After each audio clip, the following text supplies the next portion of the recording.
Ok. Est-ce qu'on m'entend ou pas?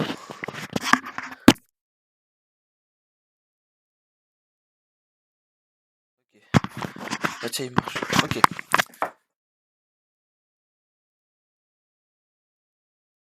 Alors j'entends que tout le monde soit là quand même.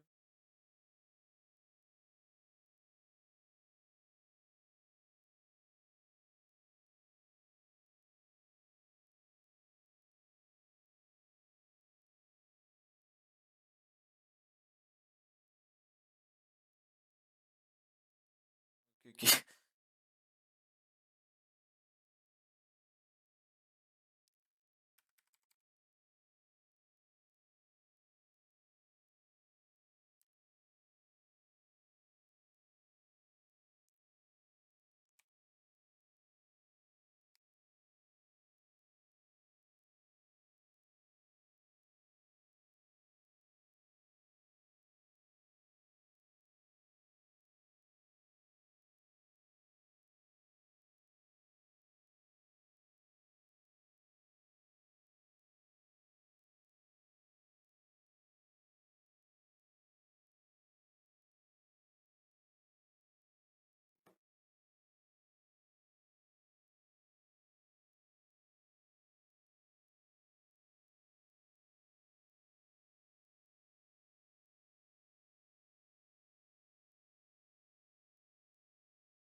Ah on dirait, oui. Ok, ok. Bah déjà bonjour. Comment vous allez? Peut-être commencer par ça. Bon. Donc bah aujourd'hui c'est mon premier cours C++. Je compte en faire plusieurs, vu que le langage il est bah, pas mal gros quand même. Donc là je pense faire une petite session d'1 heure où on va voir quand même les bases du langage. Si vous avez des questions, vous pouvez demander dans le chat, je pourrai répondre. Vous pouvez aussi me demander l'autorisation et je peux vous mettre la permission pour parler si vous voulez. Aussi, c'est record le cours à côté, donc il y aura une rediff normalement dispo sur la chaîne de GCR. Ou bah, si vous ratez des trucs, c'est pas très grave. Alors, hop. Alors déjà, je vais vous expliquer ce que c'est C++. Donc le C++, c'est un langage de programmation qui est ce qu'on appelle multiparadigme. En gros, vous allez pouvoir faire de la programmation orientée à objet, des fonctions, mais aussi d'autres paradigmes. Alors, ça peut paraître un peu flou pour certains, mais c'est ce qui permet au C++ d'être un langage assez puissant aujourd'hui, et qui est encore en fait très utilisé, bah, par exemple dans le jeu vidéo, dans les applications de performance, etc. Donc les caractéristiques du C++, c'est que c'est un langage très puissant, qui est bas niveau, mais aussi qui est compilé, comme le C en fait, et qui est compilé directement en langage machine comparé au C Sharp et au Java. Donc il n'y a pas besoin de machine virtuelle à installer en fait si vous voulez pour lancer une application bah, C++. Alors là, dans les cours que je vais donner, moi j'utilise Visual Studio 2019. Vous pouvez utiliser ce que vous voulez. Perso, pour Windows, je recommande vraiment Visual Studio parce que vous prenez pas la tête avec ça, vous faites fichier nouveau projet et après vous pouvez juste compiler, il gère tout. Et genre pour débuter, c'est super. Et même c'est un très bonne idée quand vous êtes en dev professionnel. C'est genre bah, le plus utilisé pour le jeu vidéo. Ouais, on fera un game engine, ouais.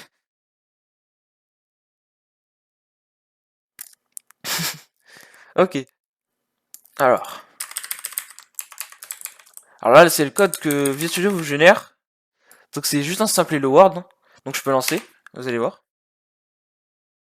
Donc je lance avec F5 d'ailleurs sur Visual Studio et F7 pour c'est fermé. Ah oui, un truc pour bloquer.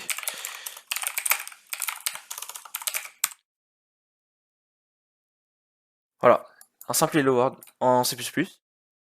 Et du coup, je vous propose de l'analyser. Donc la première ligne, c'est un include. Alors, le C++, c'est un langage assez particulier parce que comparé à d'autres langages comme le C Sharp, le Python, etc., où vous avez un système de paquets ou de modules pour importer différentes fonctions ou classes d'autres modules, quoi. Et ben en C++, on a juste un seul truc, c'est include, et ça va en fait copier-coller le fichier. Et donc en fait IOStream, c'est si vous voulez un fichier qui contient toutes les définitions de fonctions pour faire du print ou pour lire à la console, etc. Donc là c'est pour inclure du coup tout ce qui est input output. Int main, bon, est-ce que... Ouais, j'ai quand même expliqué. Hein. Il y a peut-être des débutants en programmation ici. Donc c'est une fonction. En type de retour, on a un int, donc un nombre, un entier. Et elle s'appelle main, et elle a aucun paramètre. Ah, ça tire à balles réelles là, oula. Ensuite, alors en C++, comparé peut-être au Python, si vous en faites, on doit mettre des accolades quand on rentre dans ce qu'on appelle un scope, donc par exemple dans les fonctions. Donc en Python, vous allez peut-être genre faire def main comme ça, et ben en C++ c'est comme ça, et on ouvre des accolades, on les ferme à la fin. Alors, cette ligne elle est un peu chiante à comprendre quand on débute. En gros, stdcout c'est une variable, c'est la sortie de la console. Et ça là, c'est un opérateur, donc un opérateur en gros c'est une fonction mais version plus belle, donc par exemple si je fais par exemple 1 plus 1, bah le plus c'est un opérateur, c'est que ça revient à faire par exemple je sais pas une petite fonction add qui fait add 1 1. Mais ça permet de faire un truc beaucoup plus propre en fait que d'appeler une fonction. Et du coup cet opérateur il va juste en gros envoyer ce que je mets là dans le cout du coup dans la console en fait. Et donc là j'écris juste hello world avec un petit retour à la ligne. Et bah les guillemets ça veut dire que c'est un string en fait, une chaîne de caractères. Alors et ça c'est juste pour Windows, faut pas qu'il fasse chier mais on s'en fout un petit peu. Ok. Donc là jusque là, est-ce qu'il y a des gens que j'ai perdu ou pas parce que j'ai expliqué un peu trop vite?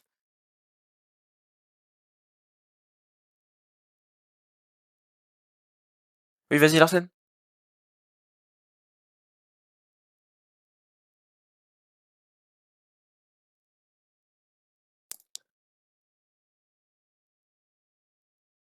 Le YoStream en fait c'est une librairie si tu veux qui permet de gérer les entrées et sorties de la console. Ça revient à faire un print en Python, en C Sharp un console.writeLine ou tout ce qu'il y a dans console en fait. Et voilà. Alors, ça sert en fait à envoyer ce que je mets ici dans le cout. Ça revient en fait à appeler comme si j'appelais une fonction genre je sais pas send hello world, tu vois. Ça revient comme si j'appelais une fonction. Mais c'est juste qu'ils l'ont fait ça pour que ce soit plus propre, j'imagine, même si perso j'aime pas trop la syntaxe. Alors, non c'est pas la même. En fait le système pause, là je l'ai juste fait pour pas que Windows me ferme le programme instant, c'est juste pour faire une pause. Et non, ça marchera pas. En fait, ça, pour que ça marche, il faut que tu override un opérateur. Alors, on verra ça dans un prochain cours d'ailleurs. Mais du coup, non, ça marchera pas. Même si on pourrait, hein. Il y aurait moyen de faire ça. Alors, maintenant, je vais voir comment créer une variable. Parce que c'est quand même un peu la base en programmation. Alors, en C++, c'est très simple. Pour créer une variable, c'est... Alors, hop. C'est int, nom, enfin, c'est type, nom, est égal valeur. Et il y a plusieurs moyens de déclarer une variable. Vous pouvez faire comme ça, vous pouvez faire comme ça, vous pouvez faire comme ça, ou vous pouvez juste pas la initialiser. Même si ça c'est dangereux. Donc c'est nom type égale valeur, en gros. Et en C++, si vous voulez savoir tous les types, je vais vous les donner. Il y a... Alors je vais expliquer oui pourquoi c'est dangereux. Il y a en gros... alors je vais les mettre là. Euh...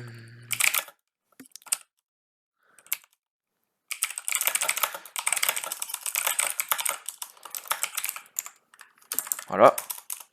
Ça c'est le type primitif de base, avec les booleans. Et vous avez les versions non signées, donc j'expliquerai plus tard, hein, de toute façon.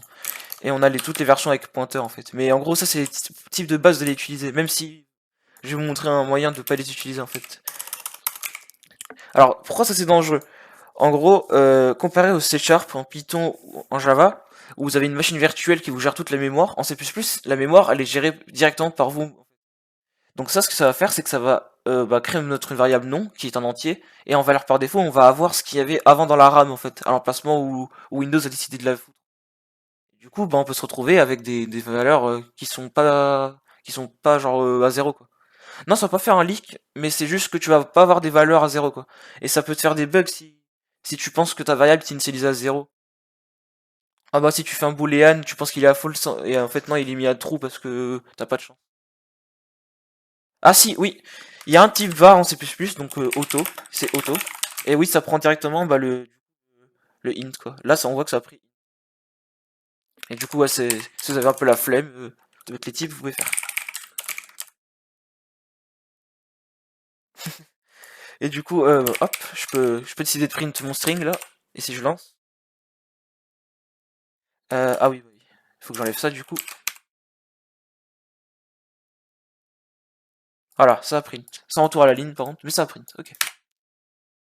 Alors, là je vous ai montré les types entiers, donc ça permet de vous faire des nombres.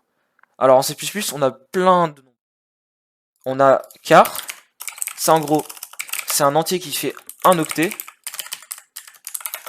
On a short, il en fait 2. On a int, qui en fait 4. On a long, qui en fait 4 ou 8, ça dépend de l'OS, et c'est pour ça que c'est très chiant. Et on a long qui fera tout le temps 8. Et bool aussi qui fait un octet. Voilà. Alors, le problème avec ces types, c'est que c'est très relou. Parce que vous voyez bien que par exemple, si je mets un long. Alors, en fait, si vous testez de me faire long et que vous avez un Linux, et ben vous allez voir qu'il fait 8 octets. Mais sur Windows, il fait 4 octets. Et ça, c'est un gros problème en fait quand on code par exemple des jeux. Vu que long, c'est quand même pas mal utilisé parfois. Moi, ce que je vais utiliser pendant tout le cours, et je préfère vous l'expliquer maintenant, c'est que j'ai utilisé une librairie qui s'appelle, de base, hein, qui s'appelle cstdint. Et en gros, ça va vous donner des types de base. Par exemple, si je veux faire un entier, je vais taper int 32 t. Et là, je suis sûr d'avoir un int en 32 bits. Et il y a aussi la version non signée, donc U. Et non signé, en gros, ça veut dire qu'on peut pas avoir de nombre négatif. Ça veut dire ça non signé. Mais du coup, on peut avoir des nombres beaucoup plus gros de stock. Vu qu'on gagne un bit, bah, le bit du signe en fait, qui est gratté, pour qu'on puisse stocker un nombre. Et du coup, par exemple, si vous voulez avoir un quart, bah, vous faites int 8, int 16, int 32, int 64. Et c'est ce que j'ai utilisé pendant tout le cours quasiment, parce que je suis habitué, et surtout parce que c'est un peu la norme dans toutes les applications C++ et C aussi.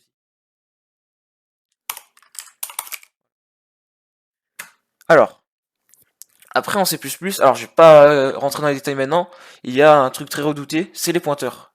Donc hop, ça c'est un pointeur. Alors un pointeur, je vais pas trop maintenant enfin genre expliquer ça, mais faut savoir que c'est très pratique et qu'il faut pas en avoir peur, mais c'est très très pratique. Alors, on a aussi les références en C++, c'est des pointeurs, mais spéciaux. On verra ça aussi au prochain cours d'ailleurs. Et c'est tout normalement. Ouais, c'est tout pour les variables. Alors maintenant, je vais vous montrer comment faire un petit programme qui demande l'âge en C++. C'est tout con, hein. T'as rien compris? Alors un pointeur, j'expliquerai plus tard ce que c'est dans un prochain cours parce que c'est très compliqué à prendre en main. Mais je voulais juste vous montrer que ça existe. Je faisais le tour des variables en gros, tu vois. Ouais, ok. Alors du coup, là, je crée par exemple un int. Je vais appeler âge. Je vais mettre à 0. Après, si vous voulez, pour demander... c'est quand majeur. Oula. Attention. On peut demander par exemple, entrez votre âge. Hop. Et en C++, pour recevoir bah, l'input de console, on fait stdcin. Et en gros, on va faire l'opérateur inverse. On va dire, tu me stockes ça dans la variable âge. Et en gros, il va lire un nombre, il va le stocker dans la variable âge. Et du coup, après, je peux mettre vous avez. Et un truc qui est très cool avec cette syntaxe, c'est qu'on peut faire ça. Donc ça va mettre âge dans ça, et ça va mettre ensuite tout ça ici. Et c'est très cool quand vous faites des prints. Même si ça commence à être le bordel quand vous avez des très gros trucs. Donc là, si je teste, j'ai pas 10. Hop, vous avez 10. Bon, ça veut rien dire, mais on a 10. On va ajouter un retour à la ligne. Hop, ça va être plus beau. Vous avez 10 et genre, oh voilà, ça va être plus beau.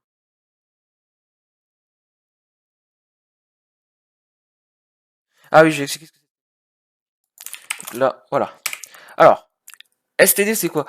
En C++, on a un système de namespace, donc je sais pas s'il y en a qui connaissent avec le C# par exemple, ou les packages en Java. Mais en gros, ouais, voilà, ça permet d'organiser vos classes et fonctions dans des noms. Alors, toutes les fonctions de la librairie standard, elles seront dans std. Donc, si vous faites std, vous aurez accès à tous les trucs que propose le C++ de base. Et vous pouvez vous créer vos propres trucs, je sais pas, namespace Zino. Je me fais par exemple une variable ou une fonction genre coucou. Voilà. Et si je fais Zino, hop, de coucou, bah, je pourrais l'appeler. Voilà. Ça sert à ça les namespaces. C'est très pratique. Faut les utiliser, faut éviter de tout foutre dans ce qu'on appelle le namespace global. En gros, bah c'est pas de namespace, tout est global.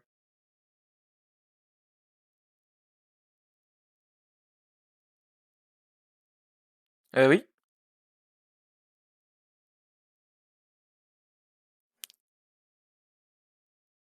Ouais, c'est ça, y a pas de nom. C'est comme si tu faisais ça en fait. Oula, il m'a sorti un gros truc. Genre hop, voilà. Ça revient à faire ça quand on appelle une fonction normale, hein. C'est comme si tu mettais deux points et qu'il y avait rien en fait.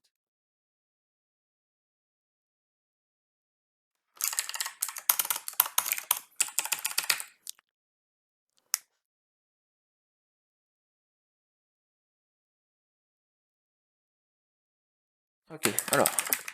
Le truc que je vais vous montrer, c'est ce qui se passe si on n'initialise pas une variable. Donc là, je vais enlever le égal 0, je vais lancer. Et on va voir si avec de la chance, on va avoir de la valeur de merde. Ah oui, alors non, ça va pas marcher.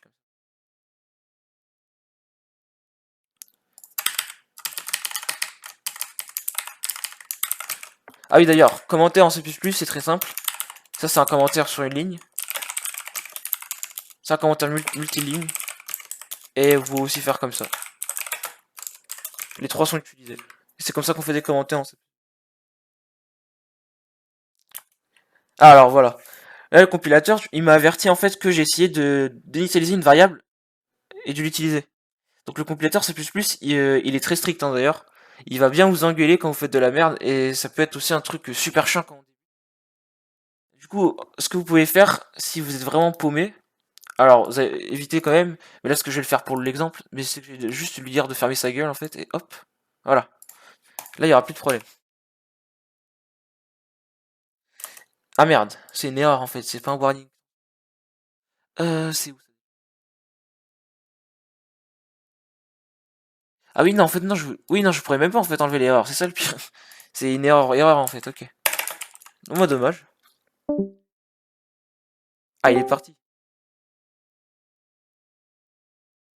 Et alors du coup, si vous voulez lire une erreur C++, c'est simple. Vous allez voir en fait que le compilateur souvent en haut il va vous mettre un truc pas trop compréhensible et en bas il va vous montrer tout le cheminement qu'il a fait en fait pour arriver à l'erreur. Par exemple, alors comment je pourrais reproduire un truc comme ça? Ah je sais. Par exemple si vous avez une fonction coucou qui prend, je sais pas, un bool et que vous l'appelez euh, avec genre un int, voilà. Ah ça va compiler déjà parce qu'un bool c'est un int et parce que oui j'ai enlevé tous les warnings. Je vais les remettre.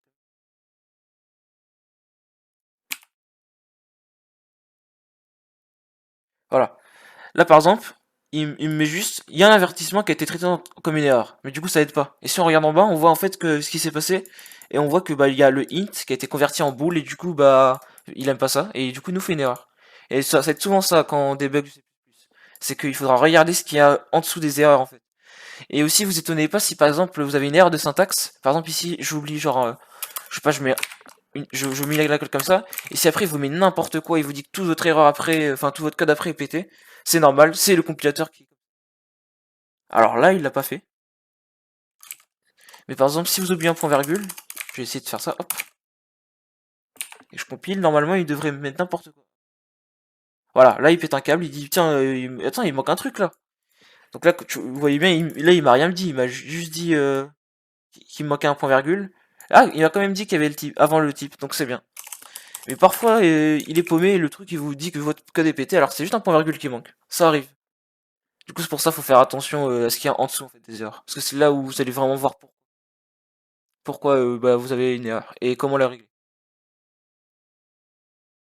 Alors, les fonctions. Alors, on a vu les fonctions, donc je vous ai montré vite fait. Donc, type de retour, donc il y a void, et vous pouvez mettre ce que vous voulez après. Donc le void, ça veut dire on retourne rien. Les paramètres, int, b, hop, ce que vous voulez. Et là, c'est le code. Et si vous voulez retourner une valeur, par exemple, j'ai envie de retourner un int, c'est return 0. Les fonctions C++, c'est vraiment comme tous les autres langages du monde, hein, je pense pas devoir trop expliquer ce que c'est, etc. C'est juste une syntaxe commencée en fait, ou peut-être en C# aussi. On a la même syntaxe quasiment. Alors. Ah oui, alors il y avait les exceptions.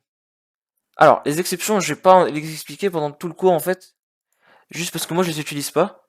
Mais alors, je pense que tout le monde connaît enfin voit ce que c'est une exception quand même ici, j'imagine.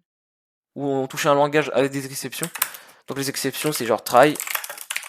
On essaie d'exécuter un bout de code, et si dans ce qu'on exécute, il y a une fonction qui est, enfin une exception pardon, qui est exécutée, en mode, je sais pas, vous avez une fonction et vous lui donnez un nombre qu'elle aime pas, elle va pouvoir faire sauter votre programme en fait, et vous allez pouvoir rattraper l'erreur.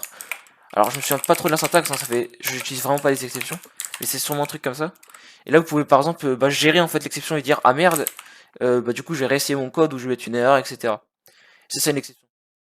Ça sert en fait à gérer les erreurs. Ouais, comme en PHP, il y a plein de langages avec les exceptions. Alors en C++, moi je vais pas les utiliser juste parce que je les aime pas. Déjà les exceptions C++, et en général j'aime pas trop le dire. Du coup on peut désactiver ça en C++, hein. Donc moi je vais pas les utiliser, mais vous pouvez quand même les utiliser si vous voulez, parce que la librairie pardon, standard, elle en retourne des exceptions. Par exemple, si vous utilisez une fonction pas comme il faut, elle va vous retourner argument not valide, un truc comme ça. Vous allez pouvoir gérer ça, etc. Et ça peut être pratique en début d'ailleurs pour bien essayer de se servir de la librairie. Mais si j'utilise pas les exceptions, en fait moi c'est juste parce que je bosse beaucoup dans le jeu vidéo. Et dans ce secteur-là, les exceptions, c'est la mort, parce qu'en fait, on peut pas genre gérer une erreur en plein milieu du programme comme ça se fait pas. Du coup, c'est pour ça que c'est désactivé. Et aussi, il y a tout ce qui est coût en perf, etc. Mais bon. Alors, voilà, les opérateurs logiques. Alors, comme quasiment tous les autres langages C++, de programmation, pardon, vous pouvez avoir des opérateurs logiques. Par exemple, je sais pas, imaginez, j'ai envie de voir, j'ai mon âge, j'ai envie de savoir si l'âge du mec, par exemple, il a 20 ans. Donc, j'ai réactivé mon programme. Je peux me dire, par exemple, if âge est égal à 20, je peux mettre par exemple vous avez 20 ans. Vous avez 20 ans. Sinon, je peux mettre vous n'avez pas 20 ans. Voilà, on va mettre ça.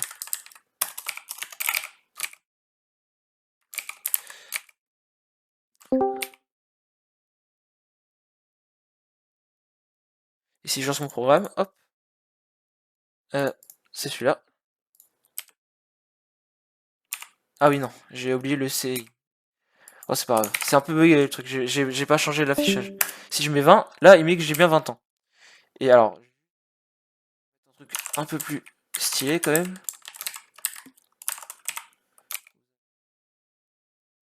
Entre votre âge.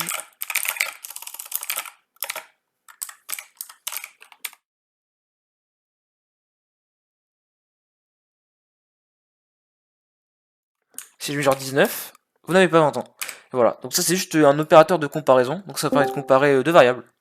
Et du coup en C++, vous avez tous les opérateurs de comparaison des autres langages.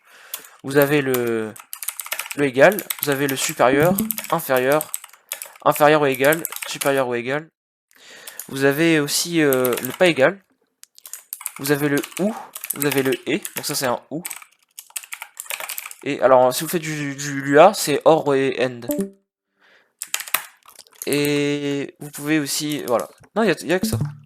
Il y en a d'autres, mais ça c'est vraiment les plus basiques. Donc par exemple, si je veux savoir si l'âge... Oui bon, et c'est bon. Si l'âge par exemple est au-dessus de 10, strictement au-dessus de 10, mais et qu'il est strictement, je sais pas, inférieur à 12, donc ça va faire qu'il y aura que 11, donc vous avez 11 ans. Si j'essaye... Pourquoi il me met pas à ma fenêtre chaque fois? Bon, ok. Si je mets 11, hop, vous avez 11 ans. Et si je relance... je mets genre, je sais pas, 200 ou 20, voilà. Vous n'avez pas 20 ans. Ah, j'ai pas changé l'affichage, mais voilà. Et donc, du coup, vous pouvez combiner, si vous voulez, toutes les comparaisons, comme vous voulez, hop, âge. Et vous pouvez aussi inverser les conditions. Ah oui, les boucles, oui, on va voir ça juste après les boucles. Vous pouvez aussi, bah, oui, inverser les conditions, par exemple. Vous pouvez déjà stocker des conditions dans des booléennes, si vous voulez, genre, je sais pas, âge supérieur 10. On peut dire c'est égal à ça. Donc c'est un booléen en fait. Et si vous voulez, vous pouvez inverser ça avec juste le petit point d'exclamation derrière. Comme beaucoup de langages. C'est équivalent aux notes en Lua, d'ailleurs. Alors, non, justement. En C++, on n'est pas obligé d'avoir des accolades quand ton if ou else est trop court. Par exemple, là, moi, je peux le laisser comme ça. C'est pareil pour les for et plein d'autres trucs. Après, si tu veux, je peux les mettre, hein, si ça te dérange. Mais on peut faire ça. Moi, j'ai l'habitude de faire ça quand je peux. Parce que je trouve que ça fait moins de lignes de code, c'est plus beau, etc. Mais ça, on peut faire ça. Alors oui, les boucles. Alors les boucles en C++, alors c'est très con, hein. For. Je vais vous montrer une for loop, c'est très con. Alors, la syntaxe est un peu bizarre. Pour ceux qui ont fait surtout d'autres langages de prog. Genre, attendez, le Python, je crois qu'ils ont pas une for loop comme ça. Le C Sharp, il y en a comme ça, vu que c'est inspiré de toute façon. Le Java, pareil. Donc pour faire une for loop, c'est simple. On a notre variable de base. Donc par exemple, je fais un entier. I qui part de 0. À chaque for loop, je compare si i, par exemple, est en dessous de 10, et j'incrémente i, en fait, à chaque itération. Donc tant que i est plus petit que 10, et ben je vais faire i++, du coup ça va l'incrémenter. Donc si je print i, hop, avec un retour à la ligne, parce que sinon ça va être tout collé. Oui, bah c'est quasiment tous les langages, mais il y a des langages, ils sont chelous, ils ont des trucs bizarres. Le Python, c'est juste un for each caché. Ah bon? C'est pas cool ça, le Python. Et voilà, 0, 1, 2, 3, 4, 5, 7. Voilà, ça c'est une for loop. Et alors la for each en C++, il y en a une, mais je vais pas la montrer maintenant parce que il faut avoir des cas spéciaux pour pouvoir la voir. Oui, tu peux mettre ce que tu veux. Genre tu peux. Alors, je sais pas si dans les autres langages ça supporte ça, mais on peut même avoir plusieurs variables qu'on peut incrémenter. Je sais pas si vous avez B, C, D. Vous pouvez faire ça. Hop, voilà. Et oui, on peut mettre ce qu'on veut. Par exemple, i n'est pas égal à 10. Ou on peut mettre une booléenne, par exemple. Je peux mettre une booléenne. A n'est pas égal à true. Et là, après, dans mon code, si je mets A, hop, ça va sauter. Et oui, aussi, voilà une autre manière de déclarer des variables en masse. Voilà. C'est ce qui s'appelle le déclaration en liste. Et du coup, voilà. Ça, c'est une boucle for loop en C++. Très con, hein, mais très pratique d'ailleurs. Le mode gitan.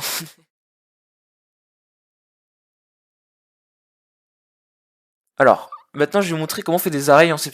Alors, les arrays, c'est assez chaud en C++ parce qu'en fait, vous pouvez pas faire d'arrays dynamiques. Donc, c'est-à-dire des trucs qui ont une taille dynamique. Il faut il faut utiliser un type de la lib standard. Donc là, je vais juste vous montrer une array statique toute conne. Donc du coup, par exemple, imaginez, je sais pas, on veut stocker les âges de gens. Donc, hop, je peux faire, par exemple, int32, âge. Et la syntaxe, c'est petit crochet, et on lui donne la taille. Par exemple, je sais pas, 10. Hop. Et pour initialiser une array en C++, on va utiliser cette syntaxe, donc égale accolade. Et là, on peut foutre les nombres. Par exemple, 10, 20, 3, enfin 2, 3, 4, 8, 12, 3. Par exemple. Donc là, du coup, on aura une array avec bah, tout ça. Et pour accéder à un élément, hop, on fait âge et la position de l'array où on veut. Donc ça part de 0 et ça va jusqu'à... Pendant 0, ça va nous afficher 10.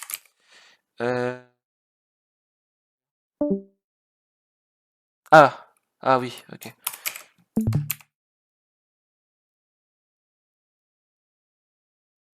Et il faut que je remette le système pause, oui, du coup.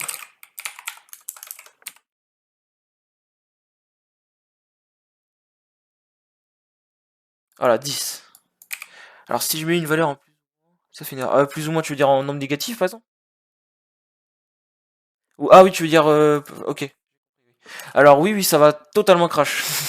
Si je mets genre 20, je vais avoir du coup une exception de lecture. parce que j'ai essayé de lire dans un emplacement mémoire où j'ai pas le droit, qui est en dehors de l'arrêt d'ailleurs. Voilà, il va même pas, il va me laisser, il va me lire n'importe quoi, tu vois. Donc ça, par exemple, là j'ai dû lire dans la mémoire qui a été allouée à mon programme, mais en dehors de, bah, du coup de mon arrêt, du coup bah là j'ai n'importe quoi. Mais là oui, non, si tu mets n'importe quoi, tu vas avoir une erreur de toute façon au bout d'un moment. Ah, alors oui, il détecte que t'en as pas assez. Du coup il te dit bien d'en remettre. Après ça dépend de l'IDE, mais Studio, ouais, il le détecte. Donc ça c'est vraiment les arrêts en C++, c'est très con, hein. C'est vraiment juste ça, et après vous pouvez l'accéder. Et du coup vous pouvez modifier les éléments en faisant juste par exemple age10, non 0 est égal 20. Et si je print age, hop, voilà. Alors, on a vu les arrays.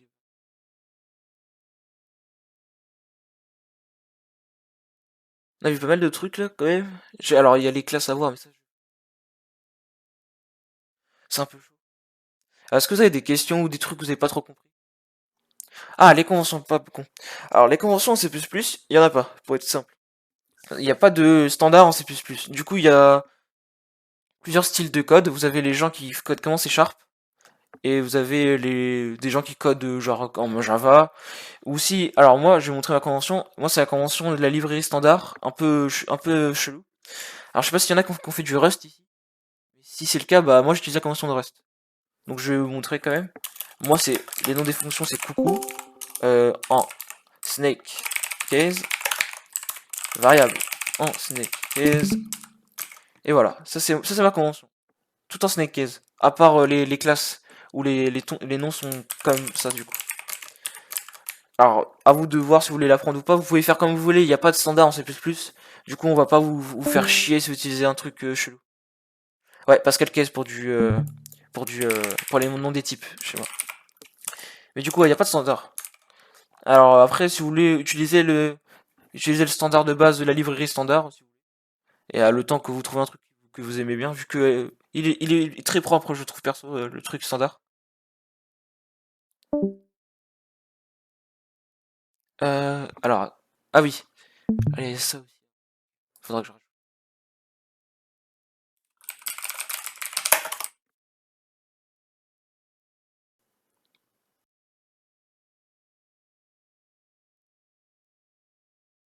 Ouais, moi ça va, j'aime bien. C'est juste les noms des types ou en snake case, c'est bof bof. Est-ce que vous avez d'autres questions?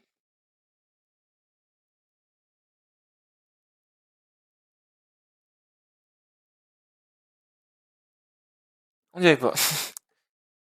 Alors là, si vous voulez. Là, en fait, on a fait un peu tout le tour de ce que j'avais prévu pour aujourd'hui. J'avais pas prévu. Bah, j'avais prévu quoi d'apprendre surtout les bases du langage avant de pousser le truc et de commencer à parler de classe et de pointeurs, etc. Euh, à la limite, je pourrais parler des structures là. Ouais, si. Ouais, on va parler des structures. Alors, je vais parler des structures, hein, vu que c'est très simple à comprendre ce truc. Alors, une structure, c'est tout con, c'est une variable qui contient d'autres variables. Donc, par exemple, je peux faire une structure, je sais pas, personne, et mettre dedans, par exemple, âge, masse, je sais pas, et etc. ABC. Euh, vous allez pouvoir, par exemple, vous créer votre variable personne, par exemple. Euh, vous allez pouvoir, du coup, changer de ses valeurs comme ça en faisant le point. Âge est égal 20, masse, je sais pas, on va être 5000, hop. Et ensuite, pour accéder à ces valeurs, bah, c'est personne. Par exemple, j'ai envie d'afficher son âge, c'est personne.âge. C'est tout qu'ont utilisé les structures. Donc là, si je lance, hop, je vais avoir 20. Hop, voilà. Et alors, un truc en C++, c'est que là, si je laisse ça comme ça, normalement, elle devrait avoir n'importe. Ouais, voilà. Ok. Est-ce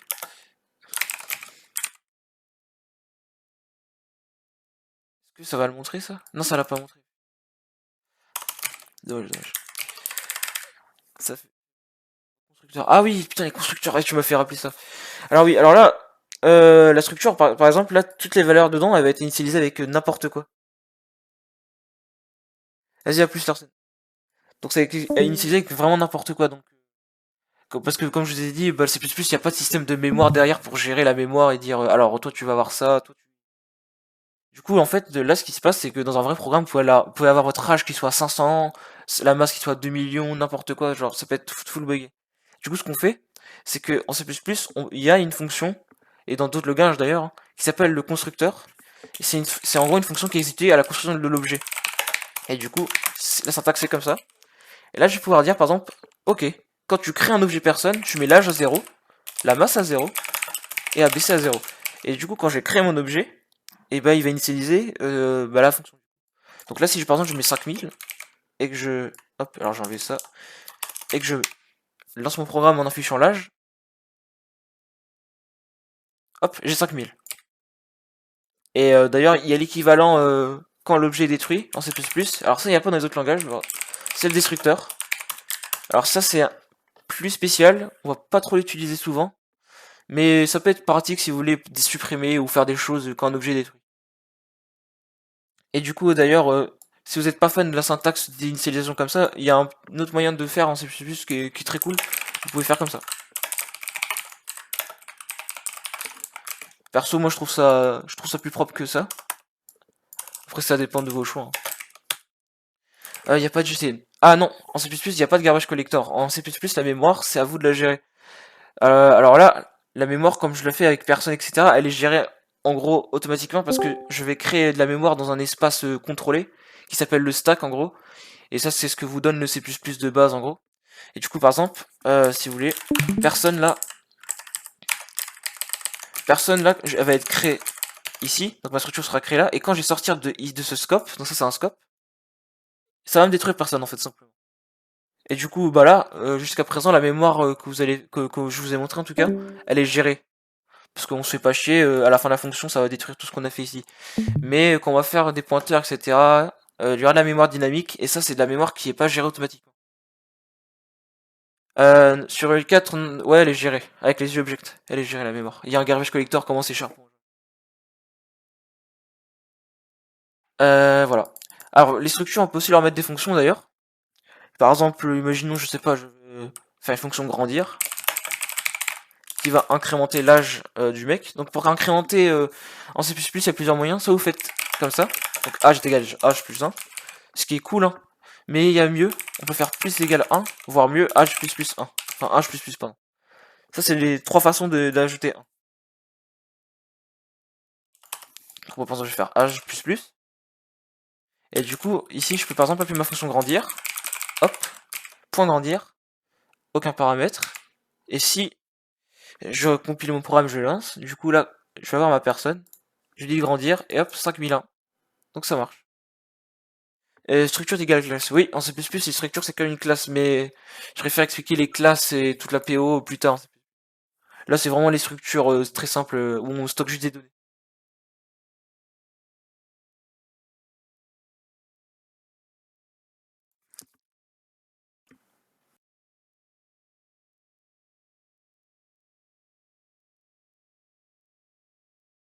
Oui, tu peux avoir une fonction en dehors d'une structure. Le main, par exemple, ou alors je peux faire, je sais pas, salut, qui affiche salut.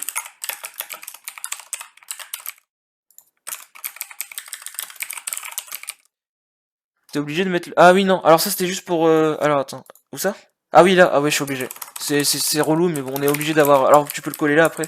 Mais ouais, t'es obligé d'avoir des accolades là. Sinon il va t'engueuler parce que ta fonction n'aura pas de corps. Et voilà, ça affiche bien salut. Oui, alors en fait l'Exa, comparé au C Sharp et au Java, la PO elle est pas omniprésente dans le langage. La PO elle est là, mais elle est pas toute seule. Il y a trois paradigmes principaux en C++. T'as la PO, donc les objets, les classes, etc. T'as les fonctions comme ça, donc de la programmation pas fonctionnelle, mais je sais plus c'est quoi le nom. Et t'as la programmation métaprogramming, mais ça c'est... Par exemple, toutes les fonctions à la livre standard, c'est que des fonctions libres qui sont pas dans des classes en fait. Et oui, les fonctions comme ça s'appellent des fonctions libres quand elles sont pas dans des structures. On les appelle comme ça. Parce qu'elles sont libres. Quasiment toutes les librairies standards, c'est que des fonctions libres. Par exemple, sort, parce que oui, il y a des algos de sort, etc. Tout ça, c'est des trucs libres que vous pouvez appeler au calme. De quoi j'avais pas dit qu'il fallait pas faire? Alors, les classes, pour le moment, les leaders, je le montre pas. Je le montrerai quand on commencera à faire les classes. Ouais.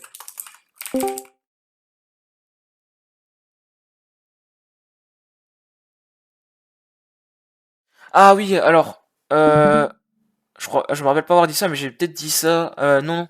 Justement, alors oui, en C++, les fonctions libres, c'est recommandé. Parce que si vous venez du Java ou du C Sharp, vous allez peut-être être tenté de faire des structures ou des classes globales, genre maths utiles, par exemple des fonctions mathématiques utilitaires, et faire des fonctions statiques. Par exemple, je sais pas, le lerp, hop, voilà. Vous allez peut-être être tenté de faire des trucs comme ça, et du coup après, appeler vos fonctions comme ça. Mais en C++, on fait pas ça. On n'utilise pas des trucs globaux comme ça parce que c'est moche, et parce que c'est de l'abus en fait de la programmation orientée objet. Ce qu'on va vous recommander de faire plutôt, c'est de faire des namespaces. Par exemple, je peux remplacer ça par une namespace, math par exemple, et je peux faire une fonction libre. Et l'avantage en fait, c'est que du coup, imagine par exemple, je sais pas. Alors ça, c'est un truc très très pratique en C++. C'est que vous allez pouvoir override des fonctions sans de PO. Par exemple, là, j'ai fait une fonction lerp dans math qui supporte que les floats. Mais imaginez par exemple, genre je suis un développeur et je vois cette fonction lerp, mais j'ai envie de l'override pour par exemple, je sais pas, un int. Mais le mec n'a pas fait le lerp int. Donc je serais tenté de faire ma propre fonction lerp. Mais ce que je peux faire, c'est de faire ça. J'ai appelé math, oui. C'est que je rentre dans son namespace, je override la fonction int, int, int. Je vais mettre ça plus haut. Hop, voilà. Et du coup là, ce que ça va faire du coup, c'est que je peux rappeler lerp et je peux mettre float ou int. Et ça marchera tout pareil. Et c'est un des aspects, je trouve, les plus pratiques C++, c'est de pouvoir override des fonctions à la chaîne comme ça, sans être dépendant en fait de ce que le mec a pensé dans sa librairie. Et c'est pour ça que perso, si vous faites des fonctions globales comme ça, je vous recommande de les mettre dans un namespace. Par exemple là j'ai mis math, et de pas faire des classes statiques comme on peut être tenté de faire en C Sharp ou en Java, ou bah, ce qui est fait d'ailleurs, hein, où on met toutes les fonctions statiques qu'on va utiliser dans un projet. Et d'ailleurs vous pouvez aussi mettre des variables globales, hein. Par exemple, là, je peux avoir, je sais pas, un int, la version, voilà, hop, et je peux y accéder en faisant mat version, et stocker ça, par exemple, si j'ai envie. Il y a des questions?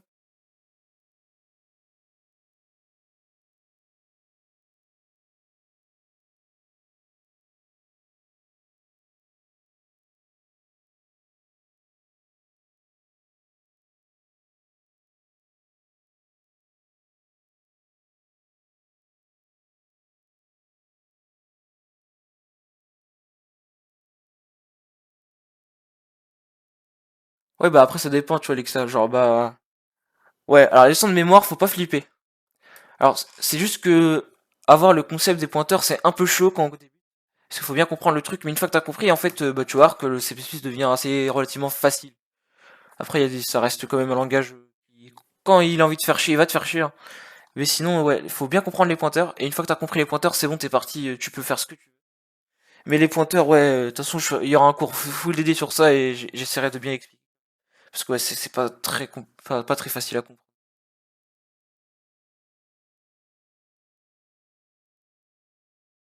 Ouais, voilà, ouais, c'est pour ça que j'aime bien le plus perso, c'est que c'est pas full PO. Du coup, tu peux faire d'autres trucs. Ah, j'étais trop vite? Ah, désolé. Ouais, j'essaierai d'aller un petit peu moins vite.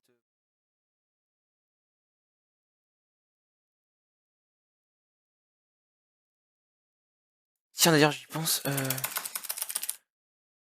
vous montrerai comment installer une librairie aussi, tiens, j'en ai pensé. Ça, c'est très chiant, c'est plus.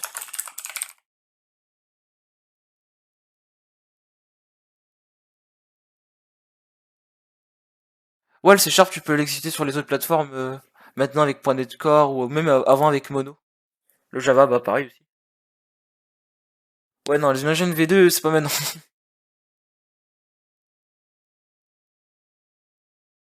Mais ouais, l'avantage de C++, ouais, c'est que c'est cross-platform. Alors, après, faudra juste compiler ton projet. Par exemple, pour Linux, tu compiles sur Linux, Windows sur Windows. Mais du coup, ton code, il pourra fonctionner. Bah, le problème de C++, niveau accessibilité, c'est vraiment la gestion de mémoire, en fait. C'est par exemple, là, tu vois, j'ai montré comment faire des arrays. Donc, c'était comme ça. Mais ça, c'est des arrays statiques. Et quand tu vas devoir faire des arrays dynamiques, là, il faudra jouer avec la mémoire, les pointeurs, etc. Et c'est là que ça commençait à être un peu relou. Donc c'est pour ça d'ailleurs que, bah, alors, le prochain cours, j'ai pensé à faire les classes. Donc on va voir les classes et les pointeurs. Ah, les classes, alors ça dépend après le temps que ça va prendre, mais normalement, on devrait pouvoir faire les deux. Si, Lexa, on a un truc spécial, mais j'attends d'avoir vu les classes et les pointeurs pour comment ça marche bien. Une base de données. Si, tu peux faire ce que tu veux. Si tu veux, par exemple, je sais pas, communiquer avec une base de données MySQL, t'as une librairie. Tu veux communiquer avec une base de données, je sais pas, genre, je sais pas, avec ton API web, tu peux, il y a des librairies pour tout, hein, tu peux tout faire. Ouais, tu peux faire du JSON aussi. Il y a des librairies, du style rapide JSON qui te permet de lire et écrire du JSON. Alors, non, il n'y a pas Nugget. Alors, en C++, la gestion des librairies, c'est très relou.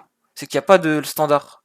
T'as plusieurs trucs qui gèrent les librairies, mais sinon, c'est à toi de démerder pour link des librairies. De toute façon, je vous montrerai comment c'est des librairies proprement avec genre un truc du style CMake ou une connerie.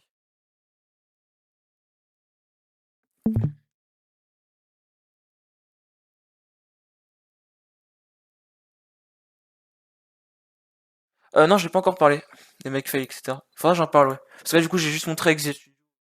On se démerde.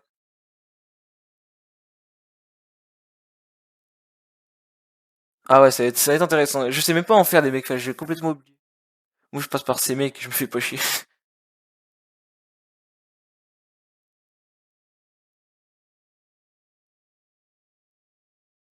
Euh... Ah oui, alors je vais la expliquer, t'inquiète. En gros, la syntaxe pour print dans C++, c'est tout. Cout, si tu veux, c'est une variable.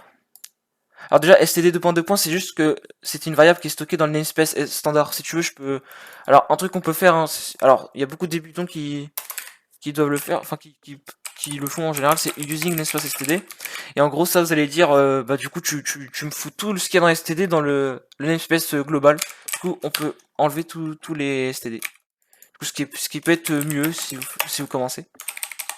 Mais du coup, cout, si tu veux, Alexa, c'est une variable qui pointe vers la sortie de la console. Non, on sait pas un point, c'est 2 points pour les. Et ça, c'est les deux petits trucs là, c'est pour en gros envoyer ça vers la console. C'est genre vraiment tout. Alors ça, c'est juste pour recevoir des données. Là, c'est envoi. Là, c'est pour recevoir, par exemple, dans, je sais pas, une variable int. Du coup. Hop, je vais recevoir ce qu'il y a dans la console. C'est ça la différence. Alors après, si tu veux, il y a quand même la syntaxe printf. On peut genre toujours faire un hello. Mais le cout est standard, hein. Même s'il y en a, genre comme moi, qui aiment pas trop. Mais la syntaxe comme ça, tu risques de la retrouver dans un autre truc de la librairie standard, c'est très pratique. Ça évite de faire plein de fonctions enchaînées en fait, parce que là du coup ça pourrait être juste style. Bon, on peut faire un printf, à la limite. Genre ça revient à faire point .d, hop, personne.age. C'est équivalent à ça. Parce que là en gros je vais lui dire au début de envoyer ça, pardon, de envoyer ça en premier, puis d'envoyer ça en deuxième si tu veux. C'est pour succéder les appels et pas devoir faire plusieurs appels comme ça sur plusieurs lignes. Alors en soi c'est mieux. Alors ouais, ces mecs, alors t'es pas obligé de faire un makefile. Il y en a, ils le font, mais perso, ces mecs, si tu veux, je fais un fichier tout con où je mets juste les sources de mon projet, je lui dis qu'est-ce que je veux comme compilation, et après il me gère le tout. Là, c'est pour ça que j'utilise, comme ça m'évite d'écrire les makefiles à la main, vu que ça, je sais vraiment pas faire. Il peut te générer des trucs Visual Studio, des makefiles, ouais, genre du coup makefile. Il peut te faire des projets code blocks aussi, plein de trucs. Et après, genre, ouais, t'as les idées genre comme C Lyon ou Visual Studio qui supportent nativement ces mecs. Du coup, t'as même pas besoin de générer un projet. Ouais, c'est ça, c'est que Makefile, c'est relou à faire, alors que ces mecs, tu vois, genre, ça te permet de faire un espèce de Makefile mais qui marche pour. Surtout, ils simplifient bien la gestion des librairies, ces mecs. Mais ouais, le C++, c'est bien.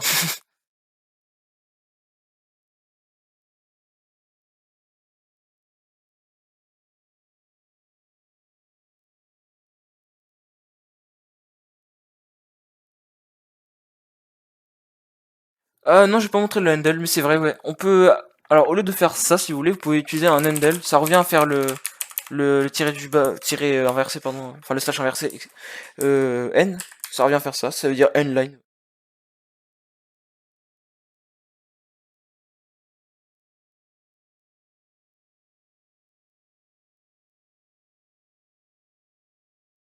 Ouais, Scratch, c'est mieux.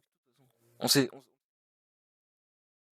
Ah oui, par contre, c'est sûr, niveau simplicité, le C Sharp et le Java, c'est beaucoup plus simple et accessible que le C++. Par contre, niveau performance, si tu veux vraiment viser très très haut, bah tu verras qu'en C++, il y a des trucs qui prend genre au moins une C Sharp. Tu vois. Après, c'est des cas extrêmes, hein. Je dis pas que le C Sharp et le Java sont lents, parce que c'est pas le cas.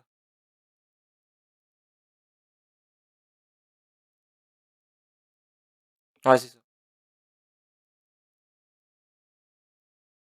Ouais, bah non, pas d'assembleur, non, non. Tout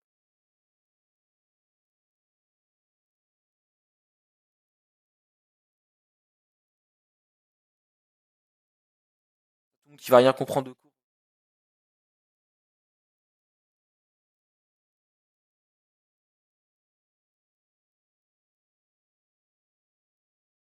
Ah non, le C c'est très cool. Le C c'est comme le. Il y a quelques grosses diffs quand même. Ouais, c'est ça, l'assembleur c'est pas portable. Alors après, si vous voulez, je peux vous montrer l'assembleur de ça, y a pas de problème. Il y a un désassembleur intégré dans Visual Studio. Donc ce que je peux faire, c'est point d'arrêt, hop. Qu'est-ce que j'ai fait? Ah oui, d'accord, excuse-moi. Ouais, ouais, le C que ça reste quand même. Le C c'est en fait du C++ sans classe et sans plein d'autres features très cool. Du coup, ça devient un langage facile à apprendre, mais qui est pas le plus puissant, même si on peut faire beaucoup de choses avec. Si tu peux le décompiler, mais ça fait de l'assembleur, quoi. Donc c'est un peu difficile à lire, même si t'as des mecs, hein, c'est des malades, ils arrivent à te lire. Parce qu'ils passent leur vie comment? À craquer des jeux, etc. Ça, les mecs qui craquent les jeux, tu vois, par exemple, ils se tapent de l'assembleur tout le temps. Alors par contre, je sais plus où trouver cette merde. Fenêtre. Euh,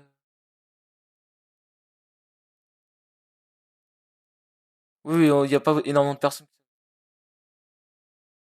En tout cas, perso, j'ai croisé personne qui savait bien faire de l'assembleur. Bon, moi, j'arrive pas à vous. Je vais montrer sur un site.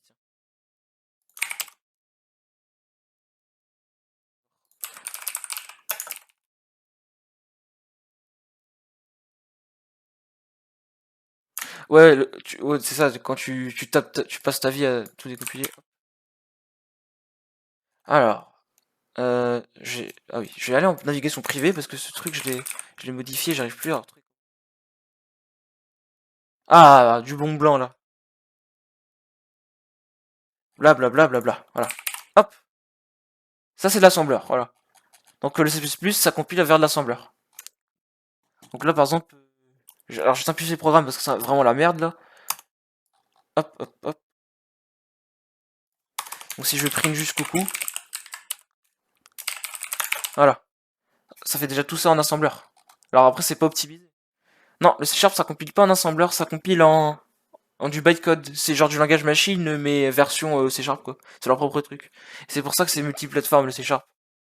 Et qu'il y a besoin d'une machine virtuelle pour le faire tourner.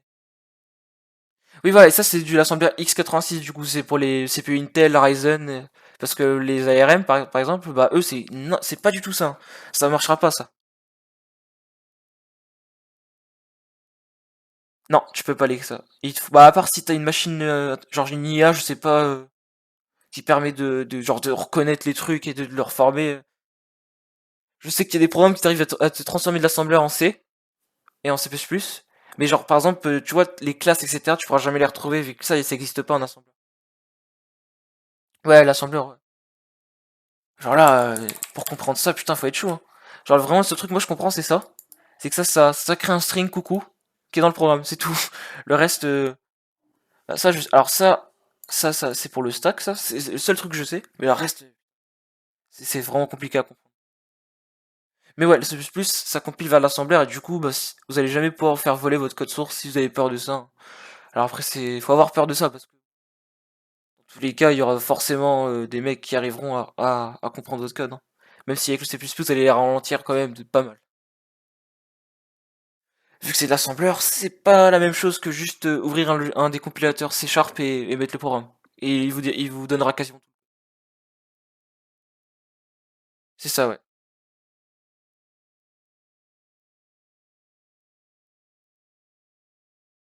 Alors, voilà, je pense que c'est bon, hein. Il est César, ouais.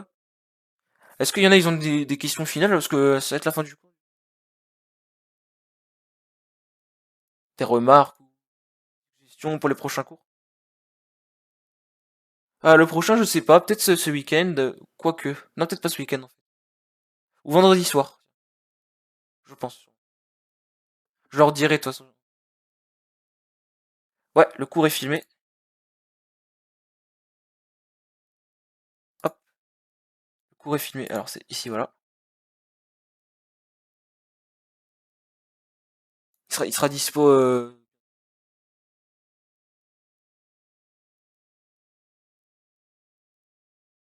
Non, en vrai, si vous voulez, je peux vous donner des exercices après. Si vous voulez un peu essayer de pratiquer. Genre, je pense. Alors, je pense vers 22 h ou alors je vais essayer de faire ça en fin d'après-midi. Je sais pas encore. Je leur dirai, je pense. Plus, ça doit faire, je sais pas, 2 3 ans que je joue avec. Ouais, 2 3 ans.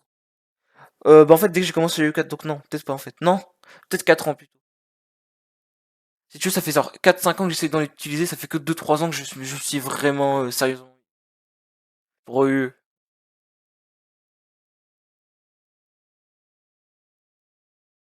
Hop, il a été record, je vais l'arrêter.